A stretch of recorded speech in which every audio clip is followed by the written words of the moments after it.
வணக்கம் நண்பர்களே, welcome to Maha's learning hub. நான் மகராஜன். தினமும் ஒரு யூஸ்ஃபுல் வீடியோ போடுவோம். நீங்கள் நம்ம சேனலுக்கு முதல் முறையாக வரீங்க அப்படின்னா உடனே சப்ஸ்கிரைப் பட்டனை பிரஸ் பண்ணுங்க, அந்த பெல் ஐக்கானை பிரஸ் பண்ணுங்க. அப்பதான் நான் அப்லோட் பண்ற வீடியோ உங்களுக்கு உடனடியாக நோட்டிபிகேஷனா வரும். இது ஃப்ரீ தான். முழு வீடியோவையும் ஸ்கிப் பண்ணாம பாருங்கள். சரி, வாங்க வீடியோக்குள் போகலாம். வணக்கம்.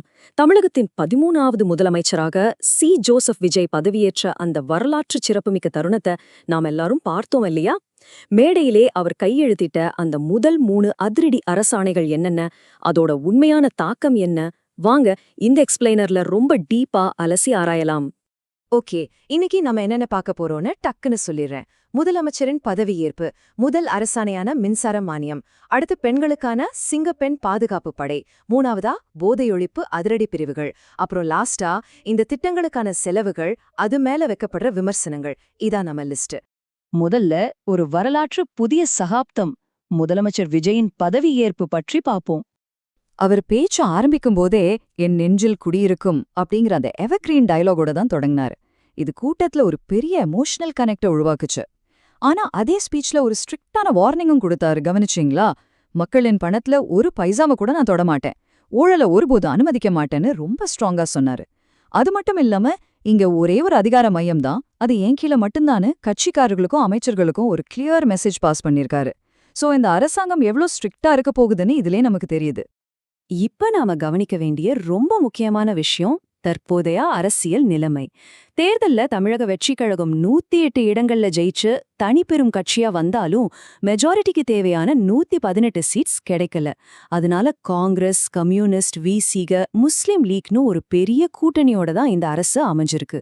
சோ வர்ற மே 13ஆம் தேதிக்குள்ள சட்டமன்றத்துல அவங்க பெரும்பான்மையை நிரூபிச்சாகணும் அப்படிங்கிற ஒரு பெரிய சேலஞ்ச் அவங்க முன்னாடி நிக்குது. அடுத்து அரசாணை 1 மின்சார மானியம். இந்த திட்டத்தோட மேஜிக் நம்பர் 200.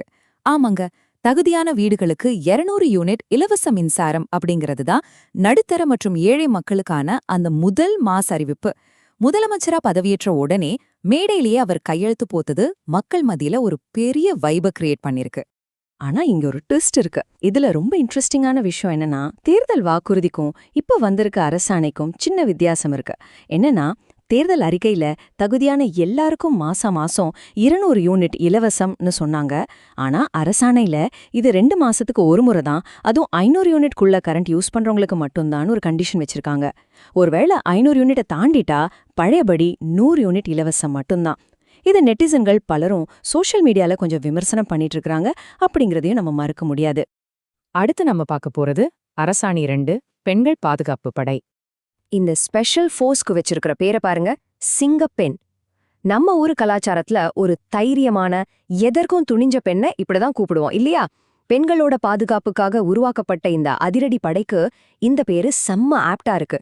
குறிப்பா நகரத்துல இருக்கிற நடுத்தர குடும்பங்கள் மத்தியிலையும் இலசுகள் மத்தியிலையும் இதுக்கு பயங்கர வரவேற்பு கிடைச்சிருக்கு. சரி, இந்த சிங்கப்பெண் படையோட வேலை என்ன?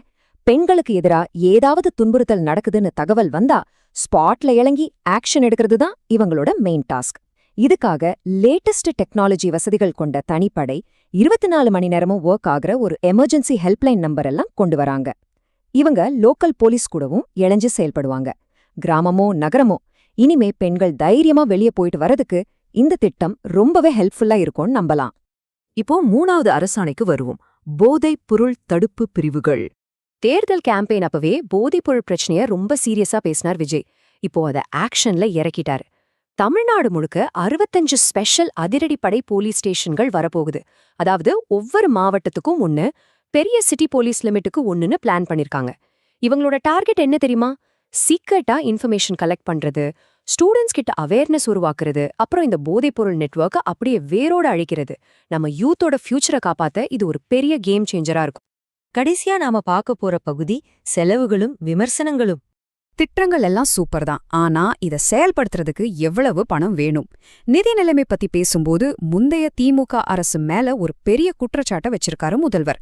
பழைய அரசு 10 லட்சம் கோடி ரூபாய்க்கு மேல கடன் வச்சிருக்காங்க, கஜானாவையே காலி பண்ணிட்டாங்கன்னு ஓப்பனாவே சொல்லிட்டார். சீக்கிரமே இது பத்திய வெள்ளை அறிக்கையையும் வெளியிட போறாராம். இதுக்கு என்ன அர்த்தம்னா, நாங்க சூப்பரான திட்டங்கள் கொண்டு வந்தாலும் நிதி நிலைமை ரொம்ப டைட்டா இருக்கேன்னு அவரு முன்கூட்டியே நமக்கு ஒரு ஹிண்ட் கொடுக்கறாரு. இந்த கொள்கை முடிவுகளோட 2 பக்கத்தையும் பாத்தீங்கன்னா உங்களுக்கு ஒரு கிளியர் பிக்சர் கிடைக்கும். ஒரு பக்கம் சூப்பரான சமூக பலன்கள், இன்னொரு பக்கம் தலை சுத்த வைக்கும் நிதிச்சுமை. உதாரணத்துக்கு, மின்சார மானியத்தால மக்களுக்கு செம்ம ரிலீஃப், ஆனா அரசுக்கு வருஷத்துக்கு 1730 கோடி ரூபாய் எக்ஸ்ட்ரா செலவு. இப்போதைக்கு அவசர கால நிதியிலிருந்து தான் இந்த காசை எடுக்க போறாங்க. அதே மாதிரி சிங்கப்பெண் படையா இருக்கட்டும், 65 போதை ஒழிப்பு பிரிவுகளா இருக்கட்டும், இது எல்லாமே சமூகத்துக்கு ரொம்ப அத்தியாவசியம்தான். ஆனா இதுக்கான புது பில்டிங்ஸ், ஸ்டாஃப், வெஹிக்கிள்ஸ்னு எல்லாத்தையும் ரெடி பண்றது ஃபைனான்ஷியலாவும் சரி, பிராக்டிகலாவும் சரி ஒரு மாபெரும் டாஸ்க். கடைசியா ஒரு பெரிய கேள்வியோட இந்த எக்ஸ்பிளைனரை நம்ம முடிச்சுக்கலாம். ஒரு பக்கம் 10 லட்சம் கோடி ரூபாய் அப்படிங்கிற மலைக்க வைக்கும் கடன் சுமை, இன்னொரு பக்கம் மக்களுக்கு கொடுத்த பிரம்மாண்டமான தேர்தல் வாக்குறுதிகள். இந்த ரெண்டுக்கும் நடுவுல புது அரசாங்கத்தால ஒரு கரெக்டான பேலன்ஸை மெயின்டைன் பண்ண முடியுமா? தாவேகா அரசு இந்த மிகப்பெரிய சவாலை எப்படி ஃபேஸ் பண்ண போகுதுங்கிறத நாம பொறுத்திருந்து தான் பார்க்கணும். நீங்க என்ன நினைக்கிறீங்க? உங்களோட கருத்துக்களை யோசிச்சுட்டே இருங்க. அடுத்த எக்ஸ்பிளைனர்ல சந்திப்போம். நன்றி நண்பர்களே. இந்த வீடியோ உங்களுக்கு யூஸ்ஃபுல்லா இருந்துச்சுன்னு நினைச்சீங்கன்னா லைக் பண்ணுங்க, ஷேர் பண்ணுங்க, சப்ஸ்கிரைப் பண்ணிட்டு மறக்காம பெல் ஐகானையும் பிரஸ் பண்ணுங்க. இருங்க அடுத்து என்ன டாபிக் வேணும்னு கமெண்ட்ல சொல்லுங்க. அடுத்த வீடியோவில் சந்திப்போம். நன்றி, வணக்கம்.